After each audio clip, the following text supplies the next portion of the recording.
আসসালামু আলাইকুম। প্রধানস একাডেমির পক্ষ থেকে তোমাদের জন্য বিশাল চমক নিয়ে হাজির হলাম। আজকের চমক হচ্ছে বাদামি সেটের প্রশ্ন। আমরা প্রধানস একাডেমি এর আগে যে আপডেট কোশ্চেনগুলো সংগ্রহ করেছি সেগুলো নিয়ে ভিডিও তৈরি করেছিলাম, অনেকগুলা পার্ট বাই পার্ট। তোমরা যারা সেই ভিডিওগুলো দেখো নাই দেখে আসতে পারো। আমি এর আগে বলেছিলাম তোমরা যারা বাংলাদেশ নৌবাহিনীতে যাবা অবশ্যই আপডেটগুলো সংগ্রহ করে পড়বা, সেক্ষেত্রে তোমরা অবশ্যই সবচেয়ে বেস্ট এবং ভালো রেজাল্ট পাবা। তো চলো আজকের ভিডিওতে আমরা আলোচনা করি এবং দেখে নেই বাংলাদেশ নৌবাহিনীর বাদামি সেটের প্রশ্নগুলো। একে একে আমরা এখন অ্যান্সারগুলোর সাথে দিয়ে দিব। অবশ্যই খাতা কলম হাতে রাখো, আর আমাদের এই কোশ্চেনগুলো 100% তোমরা মাঠে কমন পাবা যদি কোনো প্রকার পরিবর্তন না হয়। তো চলো, এখন পর্যন্ত ফারাক্কার বাঁধের উপর কয়টি চুক্তি করা হয়? এটার উত্তর হচ্ছে 5টি চুক্তি করা হয় এখন পর্যন্ত ফারাক্কার বাঁধের উপর। তোমরা যারা এখনও প্রধানস একাডেমি ইউটিউব চ্যানেলটি সাবস্ক্রাইব করোনি অবশ্যই দ্রুত সাবস্ক্রাইব করো।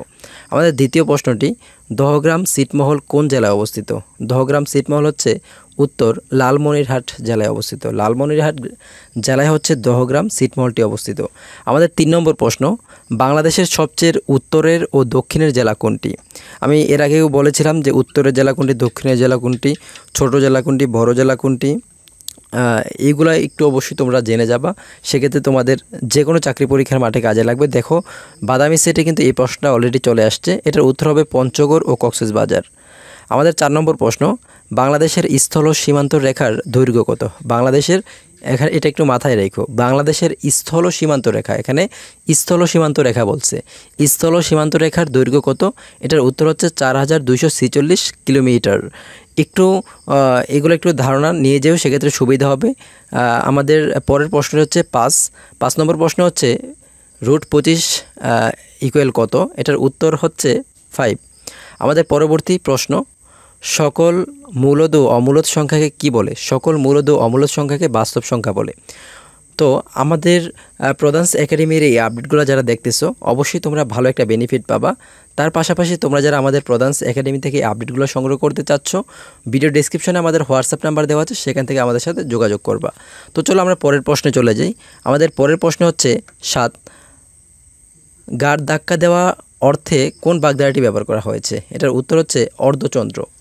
এখানে গাঢ় ধাক্কা দেওয়া অর্থে কোন বাগধারাটি ব্যবহার করা হয়েছে? উত্তর আমরা লিখে দিয়েছি অর্ধচন্দ্র। 8 নম্বর প্রশ্ন, বংশগত রোগ কোনটি? বংশগত রোগ কোনটি? এখন বংশগত রোগ তো অনেক রয়েছে, তার মধ্যে তোমার 4টা অপশনে যেটা থাকবে তোমাকে তো অবশ্যই সেটা দিতে হবে। সেক্ষেত্রে থ্যালাসেমিয়া রয়েছে হচ্ছে এই যে বাদামি সেটের প্রশ্নের মধ্যে। যদি অন্য কোনো সেটের মধ্যে বংশগত রোগ অন্য একটা দেওয়া থাকে সেক্ষেত্রে তুমি কীভাবে দেবা? অবশ্যই তোমাকে এটা সম্পর্কে ধারণা নিয়ে যেতে হবে। গুগলে সার্চ দেবা বংশগত রোগ কি কি, এটা লিখে সার্চ দিলে বংশগত রোগের একটা তালিকা চলে আসবে এবং সেই তালিকাটা তুমি একটু দেখে যাবা, সেক্ষেত্রে তোমার সুবিধা হবে। আমরা পরবর্তী প্রশ্নে চলে যাই। আমাদের পরবর্তী প্রশ্ন হচ্ছে কোন রোগটির কারণে পারপুরা সৃষ্টি হয়? কোন রোগটির কারণে পারপুরা সৃষ্টি হয়? এটার উত্তর হচ্ছে ডেঙ্গু জ্বরের কারণে পারপুরা সৃষ্টি হয়। আমাদের পরের প্রশ্ন 10 নম্বর প্রশ্ন হচ্ছে 0.01 এর বর্গমূল কত? 0.01 এর বর্গমূল হচ্ছে 0.1। আমি তোমাকে আবারও বলতেছি, বাংলাদেশ নৌবাহিনী মাঠে তোমার প্রতিটা সেটের মধ্যে 50টা করে কোশ্চেন থাকে, আর সেই 50টা কোশ্চেনের প্রতিটা কোশ্চেনের মান থাকে 2 করে। আর যদি 2 করে হয় সেক্ষেত্রে 100 মার্কের পরীক্ষা হচ্ছে, আর এই 100 মার্কের পরীক্ষায় তোমাকে অবশ্যই ভালো রেজাল্ট করতে হবে। আজকের ভিডিওতে আমরা 10টি কোশ্চেন নিয়ে আলোচনা করলাম, আর এই বাদামি সেটের এবার 2024 সালের মাঠে এই কোশ্চেনগুলো আসছিল। আর এই কোশ্চেনগুলো যদি তোমার বাদামি সেট পড়ে কিংবা অন্য কোনো সেট পড়ুক সেক্ষেত্রে তুমি এখান থেকে কমন পাবা, আর বাদামি সেট পড়লে এখান থেকে তুমি অলরেডি 20 মার্ক নিশ্চিত করে ফেলেছো। তো আমাদের প্রধানস একাডেমির সাথে থাকার জন্য তোমাকে অসংখ্য ধন্যবাদ। আমাদের পরবর্তী আপডেট ভিডিও পেতে চ্যানেলটি সাবস্ক্রাইব করে রাখো, আর যাদের আমাদের আপডেট পিডিএফ ফাইলগুলো প্রয়োজন আমাদের সাথে যোগাযোগ করতে পারো। ভিডিও ডেসক্রিপশনে হোয়াটসঅ্যাপ নাম্বার দেওয়া আছে।